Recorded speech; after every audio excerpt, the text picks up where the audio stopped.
কে আসে। উনি আমাদের পুরোনো পার্টি কর্মী, আমার চেয়ে পুরোনো। উনি 12 সালে রাজনীতিতে এসেছেন, আমি এসেছি 15 সালে। এসেছেন তা নয়, সবার সঙ্গে দেখা হয়, দেখা সাক্ষাৎ হতো।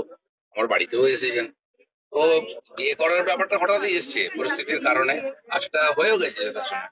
জন্য অনেকে ভাবছেন যে ইকো পার্কে হাঁটলে বিয়ে হয়, সারা জীবন হাঁটলেও বিয়ে হবে না, বিয়ে হওয়ার যখন তখন হবে। লোকে তাকেই মনে রাখে। তো পরিস্থিতি পাল্টাবে, কিন্তু দিলীপ ঘোষের মিশন কখনো পাল্টাবে না। দিলীপ ঘোষ প্রথম থেকে আছে। আমি রামনবমী উপলক্ষে 10 দিন বাইরে ছিলাম, দক্ষিণ থেকে উত্তরবঙ্গ। তারপরে মুর্শিদাবাদের ঘটনা নিয়ে প্রতিবাদ র্যালি, টিচারদের সঙ্গে যে অমানবিক ব্যবহার হয়েছে তার বিরুদ্ধে র্যালি আমি করেই যাচ্ছিলাম কন্টিনিউ। খালি দুদিনের জন্য আমার ব্যক্তিগত কাজের জন্য আমি ছুটিতে ছিলাম, তাও এখানে নববর্ষের মিছিল করেছি। 13 তারিখ এখানে মিছিল করেছি আমরা মুর্শিদাবাদ নিয়ে। তো কালকে পরশু বাড়িতেই ছিলাম, লোকের সঙ্গে দেখা সাক্ষাৎ এটা ওটা ছিল। আর আজকে জন্মদিন আছে, দুপুর অবধি এই পালন হয়ে যাবে, যেটা ব্যক্তিগত।